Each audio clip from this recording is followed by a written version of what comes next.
Some moments in life don't just change you. They tear you apart, split you wide open. They leave a scar so deep, you stop recognizing the person staring back at you in the mirror. It's been 2 years since that day. 2 years since I stepped into an elevator and left the woman I thought I was behind. And the craziest part? It wasn't planned. It wasn't some grand betrayal. It was just one of those days where you're tired, lonely, unseen. And all it takes is one moment.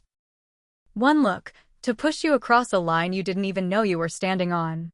People always think they know what they'd do. They tell themselves, "Oh, I'd never let that happen." But the truth is, you don't really know what you're capable of until the walls start closing in, and the only thing you hear is your own heart begging for something, anything, to remind you that you're still alive. I didn't wake up that morning thinking my life would change. I didn't wear anything special. No secret intentions.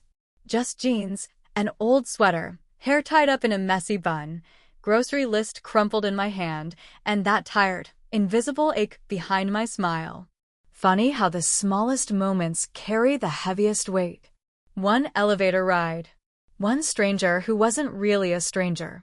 One breath, held just a little too long. If you think you'd never make the same mistake, if you think you're stronger than loneliness, then you've never met temptation when it corners you in the silence. When it stares at you not with lust, but with recognition. Like it's saying, "I see you. I know you're drowning, and I'm drowning too." And sometimes, being seen feels more dangerous than being touched. Subscribe now to Heartfelt Tales Unfold, where we don't just tell stories, we unravel the fragile secrets of the human heart. I guess you should know a little more about me. Back then, I was 32. Married. Living a life that, from the outside, looked just about perfect. Nice apartment. Nice husband. Nice smiles for the neighbors when we passed in the halls. But on the inside, it was different. I was different. You see, my husband was the kind of man people admired. Always busy. Always traveling somewhere important. Always doing something. To the world, he was this charming, successful man who loved his wife. To me, he was a ghost who kissed my forehead out of habit and forgot my favorite flower every single birthday. I don't blame him, not completely. Life wears people down in quiet ways. But somewhere along the line, I stopped being his partner. I became a fixture in the apartment. Like a lamp he turned off when he was tired. Like a chair that was always there, whether he noticed it or not. And the apartment. It reflected all of that, even if I didn't want to admit it. Elegant. Polished floors that gleamed like a mirror. Tall ceilings that made your footsteps echo long after you'd gone. Big windows that let the light pour in, but never made the place feel warm. The hallways always smelled faintly of pine wood and cold marble. Beautiful. Empty. Like a painting no one admired anymore. It was in those hallways that I first noticed him. The neighbor.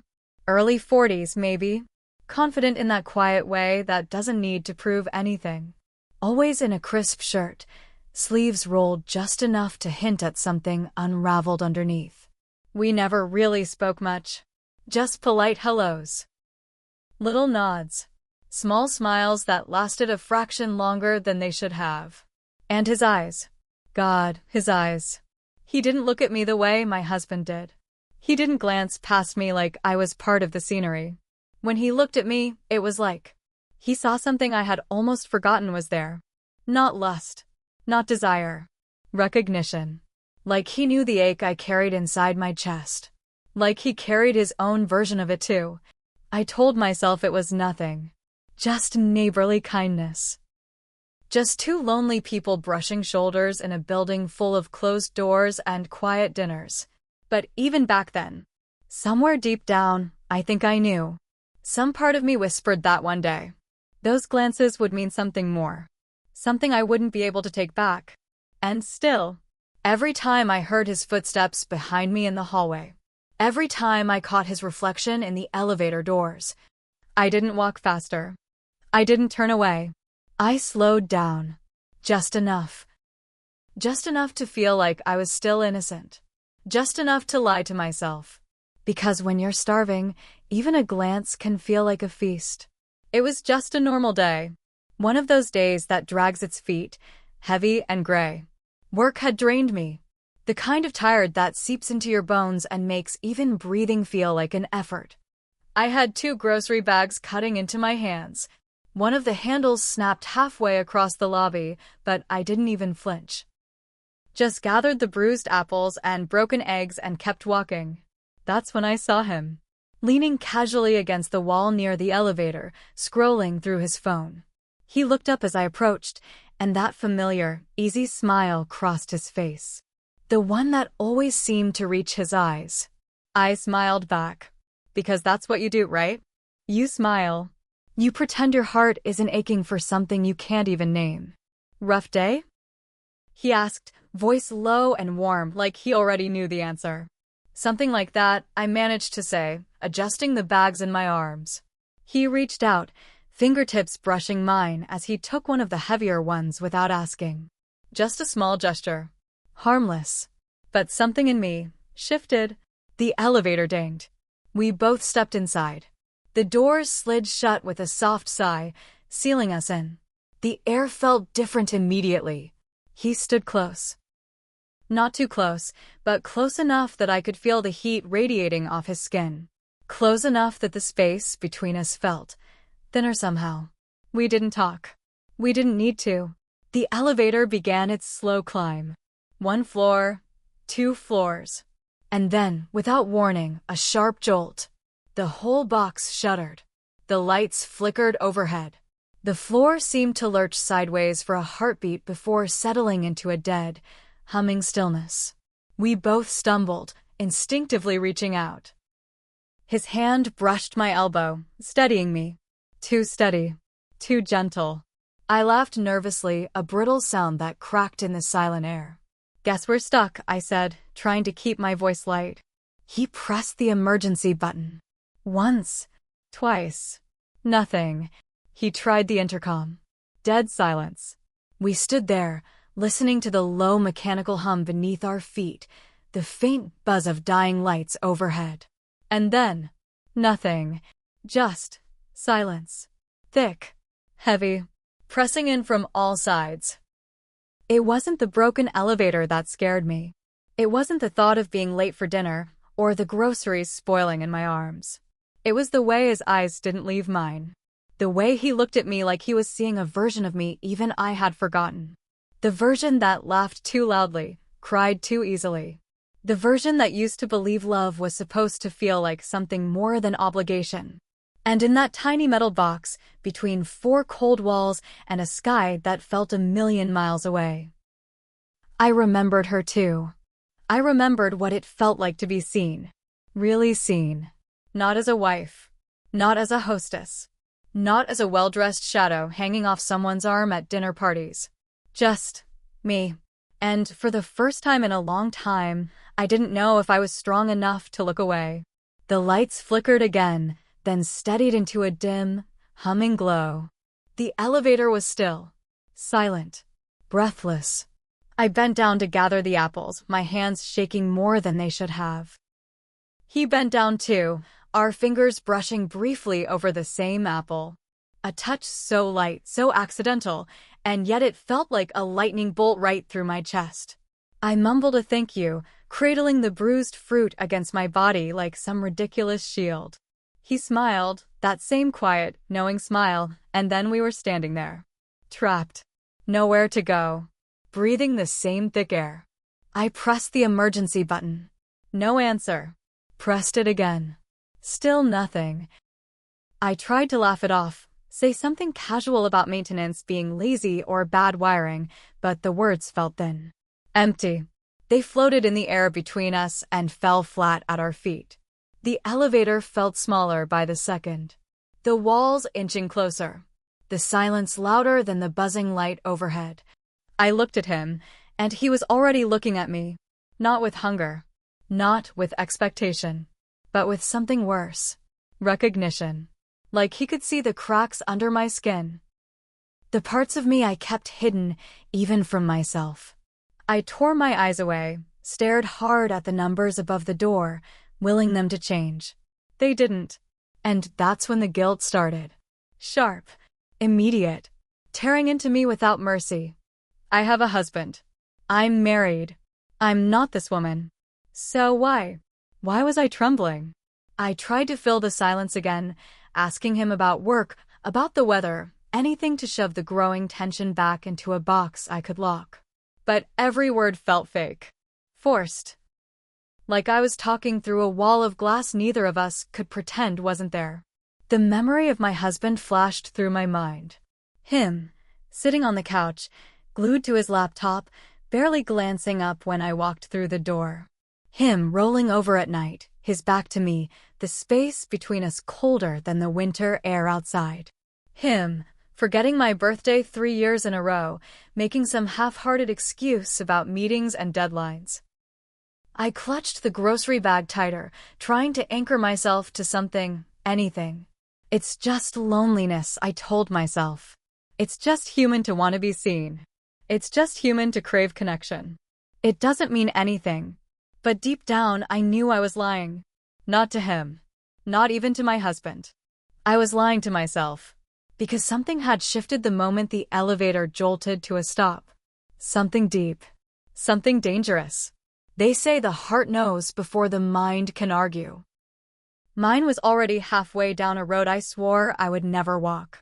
And still, I didn't back away.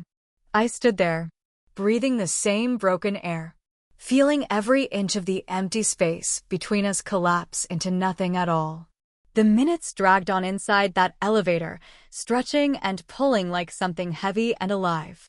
I shifted my weight from one foot to the other, pretending to check my phone, pretending I wasn't aware of how close he was standing. Too close. Not close enough. I could feel the heat from his body, the steady rhythm of his breathing, the almost imperceptible way his arm would brush against mine when either of us moved even a little. A casual touch. Innocent enough to deny. Dangerous enough to remember. He said something about the maintenance team being useless, and I laughed. A real laugh this time, sharp, startled, cracking the tension just enough to breathe for a second. But the laugh stayed between us like a shared secret, like something far too intimate for two people who barely knew each other. And then, without thinking, I said it. 3 little words that spilled out of my mouth before I could catch them. I feel invisible. The words hung there, heavy, vulnerable, naked. I wanted to snatch them back, shove them into the pit of my stomach where all the other unsaid things lived. But it was too late. He didn't mock me. He didn't offer some awkward consolation. He just looked at me, and for a moment, his mask slipped. "I see you," he said. Soft, certain. And God help me, I believed him. There was a sadness in his eyes that mirrored my own, a kind of loneliness that recognized mine without needing an explanation. It felt like standing in front of a mirror after years of being invisible to everyone, including myself. He shifted closer. Not aggressively. Not demanding. Just closer. Slow enough that I could have stepped away. Should have stepped away. But I didn't.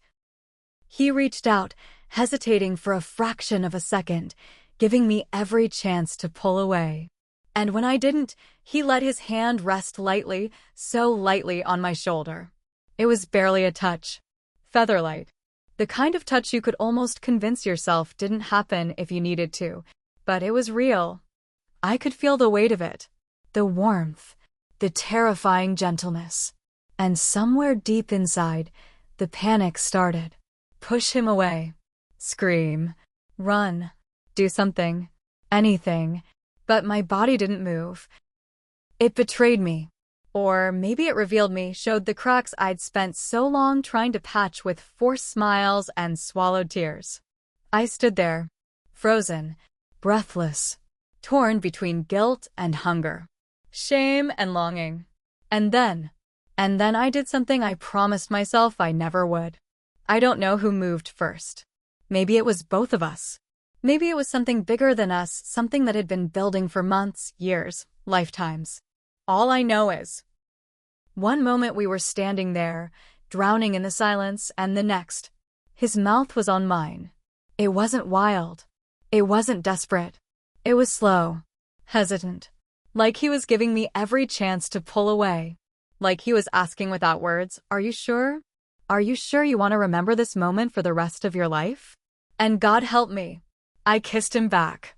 I don't know how long we stood there, lost in that kiss. Long enough for the world to fall away. Long enough for the ache inside my chest, the one I'd been carrying around like a second skin, to crack wide open. It wasn't about him. It wasn't even about wanting another man.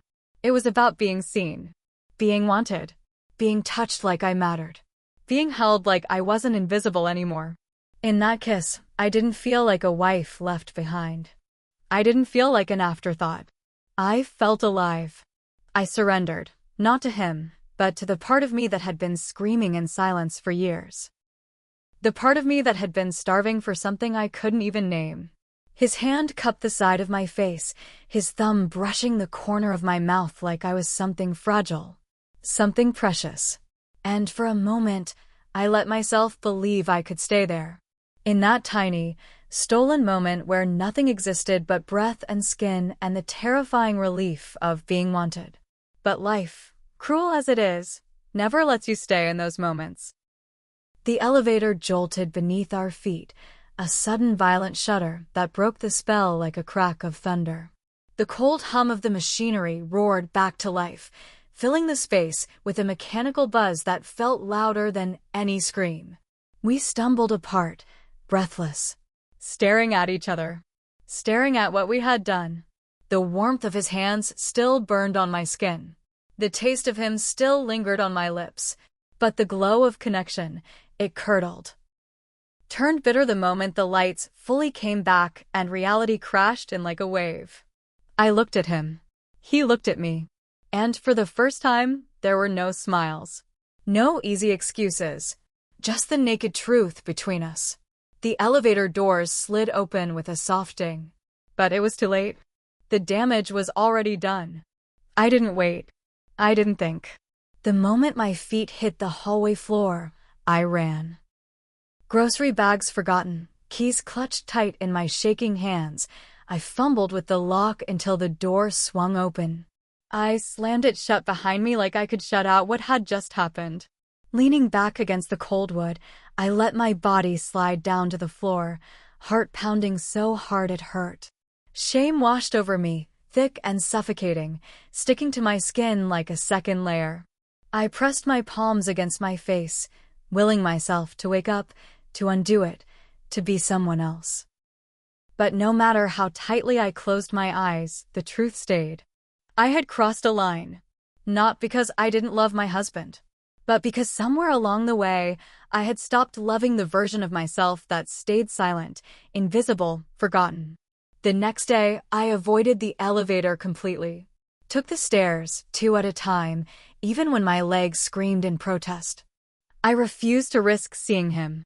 Refused to risk meeting those eyes that would remind me of everything I was trying to forget. Once, maybe twice, I heard a soft knock on the door. Short, almost hesitant. I froze each time, holding my breath, refusing to move.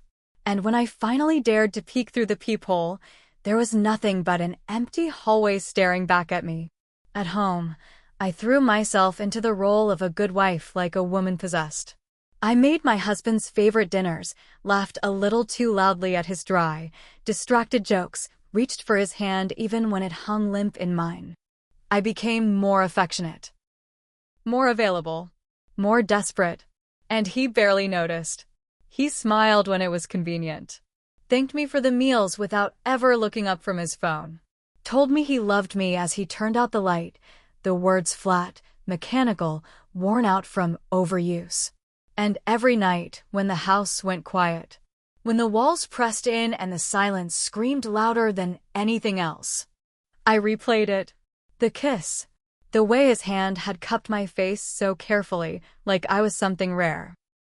The way the world had fallen away, leaving just the two of us, breathing the same broken air. I replayed the loneliness too. The way it had grown inside me like a vine, choking the life out of every part of me I had once loved. And worst of all, I replayed my own betrayal, not of my husband, but of the woman I thought I was. The woman who believed she was untouchable, unbreakable, above it all. She was gone now, and in her place was someone I barely recognized. I tried to bury it, tried to shove it into the corners of my mind, pile work and chores and force smiles on top of it until it disappeared. But secrets, like splinters, work their way to the surface, whether you want them to or not. I questioned myself endlessly. Was it the kiss I regretted? Or the fact that it ended? Was it the choice I hated? Or the reminder that for a few stolen seconds, I had felt more alive than I had in years? Every night, lying beside a man who barely noticed when my breathing hitched or my body stiffened under the covers, I asked myself the same brutal question. Was I a villain? Or just human? Because somewhere deep inside, beneath the shame, beneath the guilt, beneath the endless layers of what a wife should and shouldn't be, there was a sliver of me that didn't regret it at all. That terrified me more than anything. I thought about confessing, about laying it all out bare between us, about telling him everything, the kiss, the loneliness, the way another man's eyes had seen me when his had long ago stopped trying. But every time I opened my mouth to speak, I saw the fragile remnants of our marriage stretched thin between us. And I knew, one more crack and it would all shatter beyond repair. So instead, I quietly punished myself. No more taking the elevator. No more stolen glances when I passed him in the lobby. No more indulging in daydreams where someone reached for me first, where someone chose me not out of obligation, but out of want. I became invisible again. By choice this time, I told myself it was penance, that if I starved the hunger inside me long enough, it would eventually die. But the truth? It never really goes away. You just learn to live with the ache. And sometimes, late at night, when the silence pressed so hard against my chest I thought it might break me, I wondered, did I betray my husband in that elevator? Or had we already betrayed each other long before, in the moments we stopped seeing each other, stopped touching each other, stopped trying? Maybe the kiss was just a symptom, not the disease. Maybe the real betrayal wasn't in that one fleeting moment with a neighbor I barely knew. Maybe it was in the years of polite dinners, distracted conversations, cold goodnights. Maybe it was in the slow, silent unraveling we both pretended not to notice. Or maybe betrayal isn't something that happens all at once. Maybe it's 1,000 tiny moments when love looks the other way. And maybe, somewhere deep down, we both knew it long before the elevator ever got stuck. Have you ever crossed a line you swore you never would? Not because you wanted to, but because you forgot what it felt like to be alive? Have you ever stood on the edge of a decision, heart pounding, hands trembling, knowing full well the cost, and still taken that step forward because staying still hurt even more? Have you ever betrayed the person you promised yourself you would always be, just to feel, for one brief, blinding moment, that you were still human underneath all the pretending? I ask myself these questions more often than I care to admit.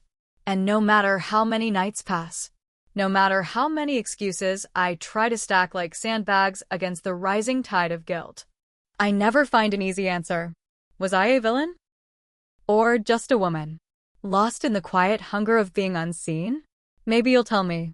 Maybe you'll understand better than I can. And if this story, if this confession, stirred something deep inside you, if it made you feel less alone in your own battles, your own silent wars, then please, like this video, subscribe to Heartfelt Tales Unfold. Here, we don't just tell stories. We unravel the hidden truths of the human heart, the parts most people are too afraid to name, but feel all the same. Desire doesn't knock with warning bells. It doesn't come storming through the front door, waving flags and flashing lights. Sometimes, it slides in quietly, wearing the face of loneliness. It sits with you at the kitchen table. It walks beside you down quiet hallways. It lingers in the places where love has long since faded into habit. Temptation doesn't always roar. Sometimes it whispers, soft and aching, and you find yourself leaning in. Not because you want to betray someone, but because you want to remember what it feels like to be touched, to be chosen, to be seen. Some doors once opened can never be closed the same way again. No matter how hard you try, no matter how deeply you wish you could turn the lock and throw away the key. And some versions of ourselves, the ones we wake up for a single reckless moment, once awakened, can never go back to sleep.